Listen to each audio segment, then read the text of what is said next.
गुरुवारी कपालेश्वर मंदिरात दानपेटीतल्या पैशावरून मोठा वाद झाल्याची क्लिप मोठ्या प्रमाणात व्हायरल झालेली आहे। त्यानंतर ब्राह्मण समाजावर सोशल मीडियावर मोठ्या प्रमाणात टीका होत आहे। याबाबत सत्य परिस्थिती अशी आहे की सदरील वाद हा मंदिरात सेवा करणारे 5 गुरव परिवारात झालेला असून ब्राह्मण समाजाचा कोणत्याही प्रकारचा संबंध या दानपेटीशी किंवा वादाशी नाही। त्यामुळे याद्वारे सर्वांना आवाहन करण्यात येत आहे की आपले मत व्यक्त करताना ब्राह्मण समाजाचा कुठेही कोणत्याही प्रकारचा उल्लेख सदरील वादाबाबत करू नये, अन्यथा नाईलाजास्तव कायदेशीर कारवाई करणे भाग पडेल, असे मत ब्राह्मण महासभेचे शहराध्यक्ष श्री भागवंत बाळासाहेब पाठक यांनी माध्यमांशी चर्चा करताना व्यक्त केले। कालचा जो कपालेश्वर मंदिरामध्ये प्रकार जो घडलेला आहे गुरुवांचा, तो आपण सगळ्या नाशिकच्या नागरिकांनी भक्तगणांनी पाहिलेला आहे। या निमित्ताने असं सांगावंसं वाटतं की ती जी आतली जी पेटी आहे ती काही कारणामुळे तिथे आत राहून गेली। ती गुरु त्याच्यामध्ये हक्क सांगतात आणि ते 5-6 फॅमिली जे हक्काने मारामारी करतात ते आपण डोळ्याने बघितलेले। काल मोठा प्रकार झाला त्याबद्दल। आणि आमच्या ट्रस्टची जी पेटी ती दांडीच्या बाहेर आहे, त्या दांडीच्या पेटीच्या बाहेर जी पेटी, त्या पेटीत पैसेच पडून न देण्यासाठी त्यांनी विडा उचलले। प्रत्येकमध्ये याचे हात धरून लोकांना आतली पेटी टाकता यायचे आपल्याकडे व्हिडिओसुद्धा आहेत, पाहिजे असतील तर।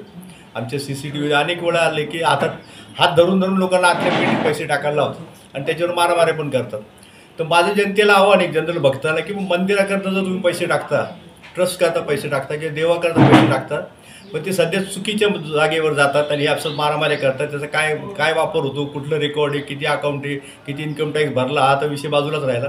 त्यात ते सगळं होईल, चौकशी चालू आहे त्याबाबत। तर दरम्यानच्या काळामध्ये मधल्या आता आम्ही ट्रस्टने आता आमच्या नवीन बॉडीने नवीन एक जागा विकत घेतली मंदिराच्या लगतची, जी गरज होती आमची, फार वर्षापासून डिमांड आहे आणि ती गरज होती। ती आता आमच्या नवीन कमिटीने धाडस करून मोठं धाडस करून आम्ही तो वाडा विकत घेतलेला आहे। पैशाची गरज आम्हाला जास्त आहे त्यांच्यापेक्षा, त्यांना पण काय असेल तर आम्ही पगार देऊ, भविष्यात देण्याची तरतूद याच्यात कोर्टामध्ये आम्ही ते दाखल केलेलंच आहे। परंतु दरम्यानच्या काळामध्ये ट्रस्टच्या पेटीमध्ये जनतेने पैसे टाकावे असं मी सगळ्यांना आवाहन करतो। आणि QR कोड पण आहे आजकाल आता, म्हणजे कारण का इथे चोऱ्यामारीच खूप होतात। ट्रस्टच्या नावावरती लोक पैसे गोळा करतात, पावत्या फाडतात, काय करतात आणि देवाच्या नावावरती नाही ते करतात। मूळ ट्रस्ट बाजूलाच राहतं आणि ट्रस्टच्या बाजूकडे पैसे नाही येतात, ते भलतीकडे जातात। तर QR कोड आहे, आमचं अकाउंट आहे, सगळं आहे, पावत्या फाडल्या जातात। तर प्रॉपर ठिकाणी लोकांनी दान करावं आणि आमची जी ट्रस्टची पेटी जी बाहेरच्या दांडीच्या बाहेर वाटल्यास आता आम्ही ती मोठी पेटी लावण्याचं पण आमचं नियोजन आहे थोडंसं, तर त्या पेटीतच पैसे टाकावे, म्हणजे मग ती प्रॉपर ठिकाणी जातील। सध्या आम्हाला ट्रस्टला पैशाची गरज आहे।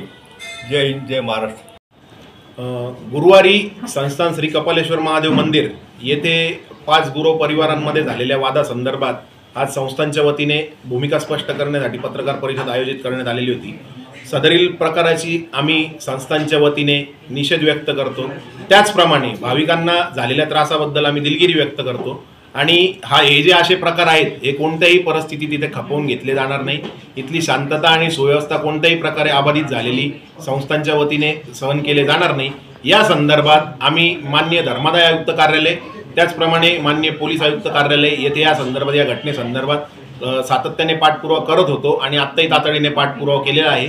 आणि या सर्व प्रकारांमध्ये यांना आळा घालण्यासाठी अतिशय कठोर आणि कडक स्वरूपाची कायदेशीर कारवाई केली जाणार आहे आणि यामध्ये कोणाचीही गय केली जाणार नाही, हे मी संस्थांच्या वतीने स्पष्ट करू इच्छितो।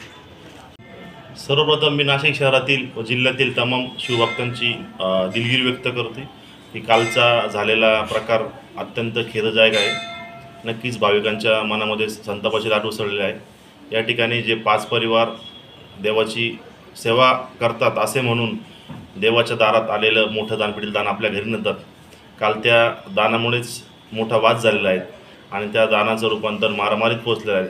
आपण जर त्या व्हिडिओमध्ये बघितलं तर पप्पू गाडे याची जी साली आहे गोस्वामी, त्या महिलेने एका वकिलाचे केस ओढलेले आहेत आणि पप्पू गाडेचा जो मुलगा आहे त्याने बादली घेऊन एका वकिलाला मारायला घेतली आहे।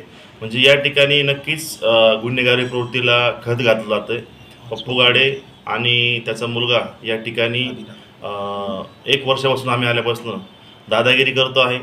त्यांनी मागच्या वेळेला जे आमचे तत्कालीन अध्यक्ष आहे काळेसाहेब, त्यांनाही मारण्याचा या ऑफिसमध्ये येऊन प्रयत्न केला होता। त्या संदर्भात आम्ही पंचवटी पोलीस स्टेशनमध्ये गुन्हा दाखल केलेला आहे।